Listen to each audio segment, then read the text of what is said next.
आज है 18 अप्रैल 2025, दिन शुक्रवार। न्यूज 80 पर यूपी की सुर्खियों में आपका स्वागत है।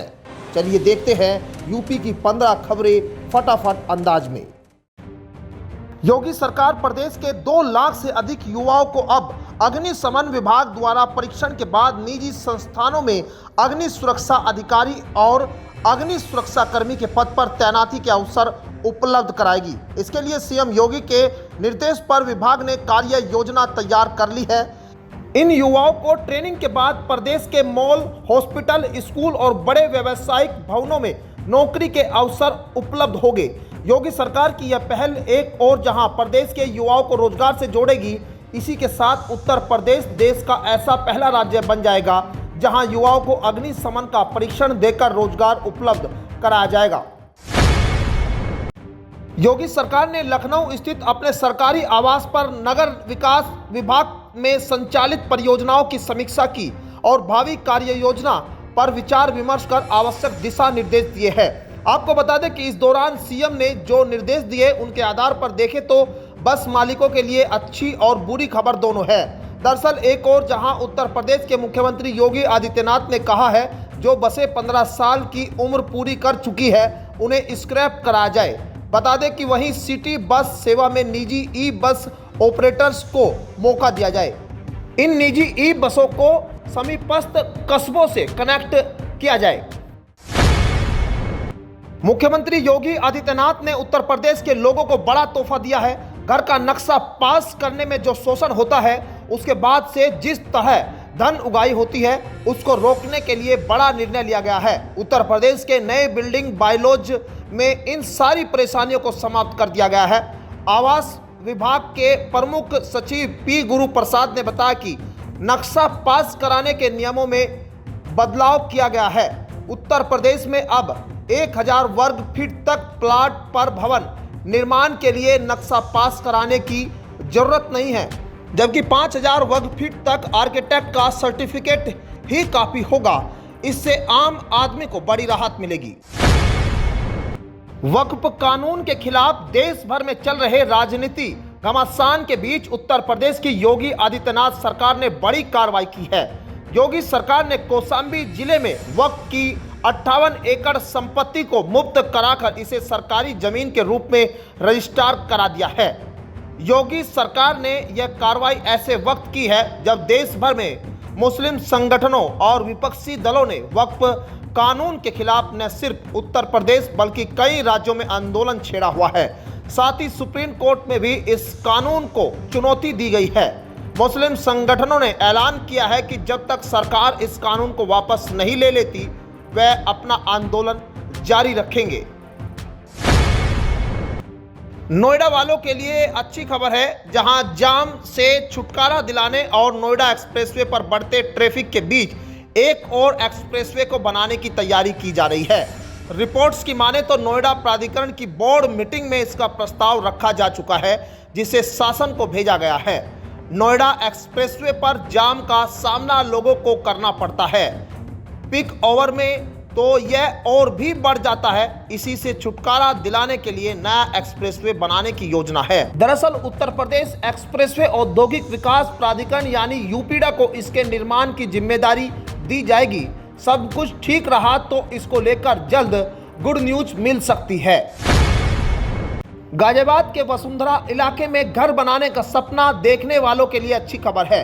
राज्य सरकार ने यहां 5000 आवासों के निर्माण को मंजूरी दे दी है, यानी 5000 आवास बनेंगे। टीओडी जोन में 30 एकड़ के ग्रुप हाउसिंग प्लाटों पर करीब 25000 लोग रह सकते हैं, जिसका लेआउट फाइनल हुआ है।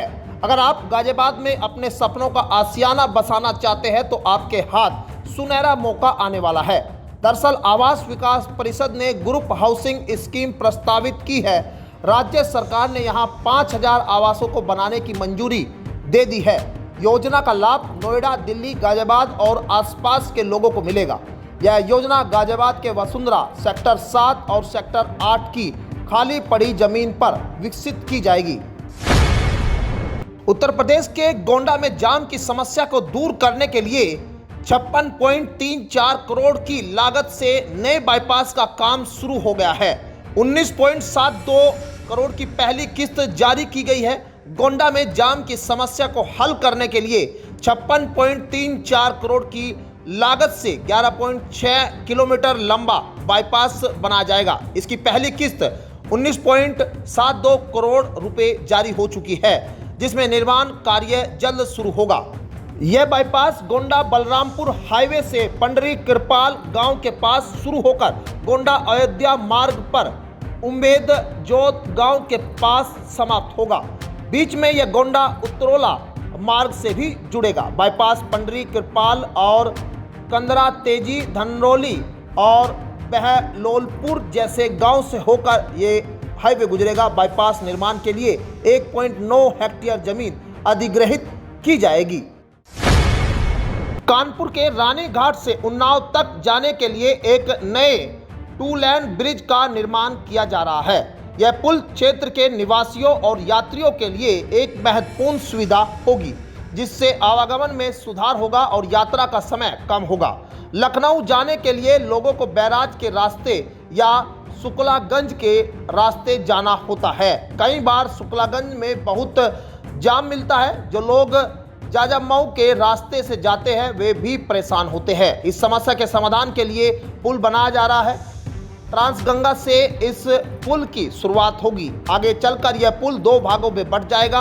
पुल का एक सिरा रानी घाट तो दूसरा सिरा धोबी घाट पर उतरेगा। पुल बनने से यहाँ निवेश भी बढ़ेगा। वीआईपी रोड को मंदवा शुक्लागंज मार्ग से ट्रांसगंगा सिटी के पास जोड़ने के लिए प्रस्तावित पुल 799 करोड़ की लागत से तैयार किए जाएंगे।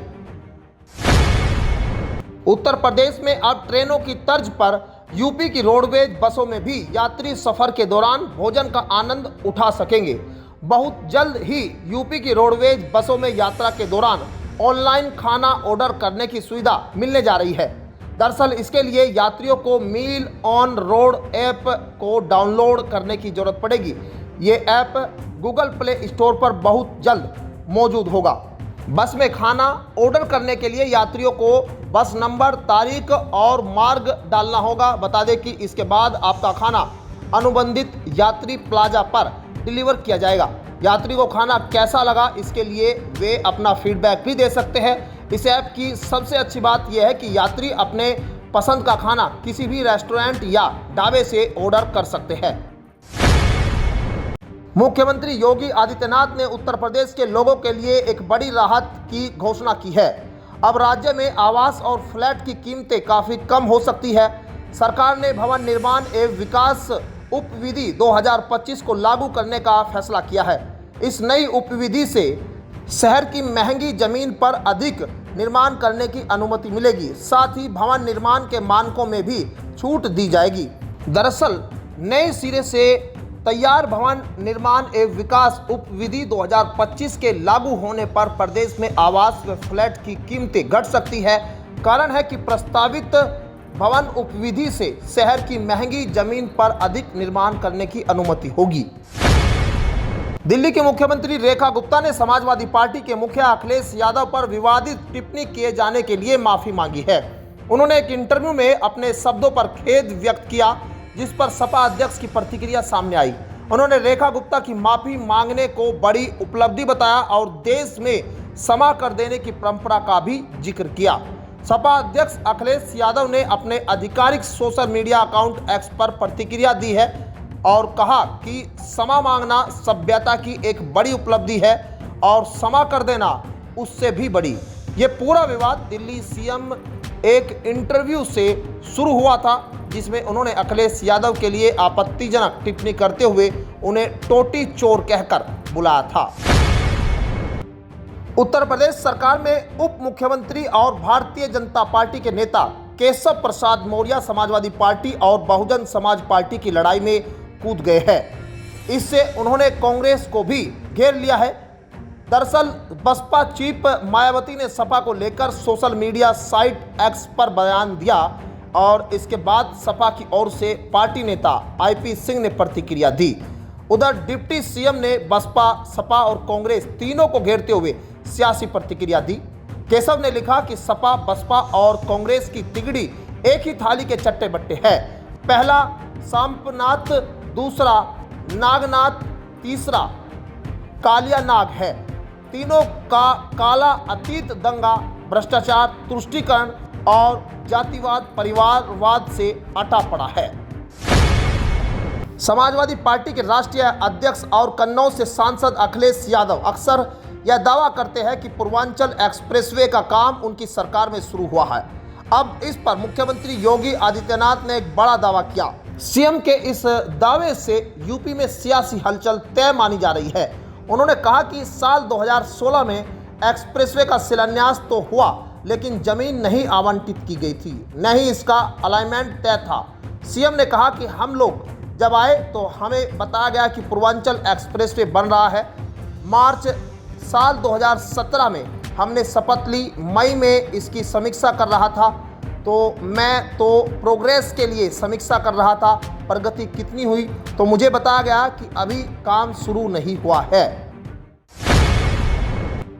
जनसत्ता दल लोकतांत्रिक के राष्ट्रीय अध्यक्ष और यूपी स्थित प्रतापगढ़ में कुंडा विधानसभा निर्वाचन क्षेत्र से विधायक रघुराज प्रताप सिंह उर्फ राजा भैया ने पश्चिम बंगाल में वक्फ कानून के विरोध में हिंसा पर प्रतिक्रिया दी। राजा भैया ने कहा कि आखिर उन लोगों का दोष क्या है? क्या वे मस्जिद के सामने डीजे बजा रहे थे? सोशल मीडिया साइट एक्स पर राजा भैया ने लिखा, वह रहीम कैसे निभे कैर बैर को संग। ये सर्वविदित है कि बिल संसद में पास होने के बाद धरा का कानून बन जाता है। आज वक्फ के समर्थन और विरोध में देश के सारे राजनीतिक दल और विचारधाराएं दो धड़े में बटी हुई है। पक्ष हो या विपक्ष, इतना तो सभी मानेंगे कि पश्चिम बंगाल के मुर्शिदाबाद में जिन पिता पुत्र की निर्मम हत्या की गई, उनका क्या दोष। उत्तर प्रदेश में 2 दिन तक मौसम शुष्क रहने के बाद अब कुछ जिलों में हल्की बारिश और आंधी की संभावना जताई जा रही है। मौसम विभाग के अनुसार शुक्रवार को पूर्वी उत्तर प्रदेश में हल्की बारिश और वज्रपात की आशंका है। मौसम में बदलाव के चलते दिन और रात के तापमान में उतार चढ़ाव बना हुआ है। मौसम विज्ञान केंद्र के अनुसार 18 और 19 अप्रैल को पूर्वी और मध्य प्रदेश के कई जिलों में वज्रपात और हल्की बारिश की संभावना है। इनमें बांदा, चित्रकूट, कौशाम्बी, प्रयागराज, फतेहपुर, सोनभद्र, मिर्जापुर, चंदौली, वाराणसी, भदोही, जौनपुर जैसे कई जिले शामिल हैं। तो ये थी आज की 15 फटाफट खबरें। अगर आपको वीडियो पसंद आया तो वीडियो को लाइक, शेयर व कमेंट जरूर करें। धन्यवाद।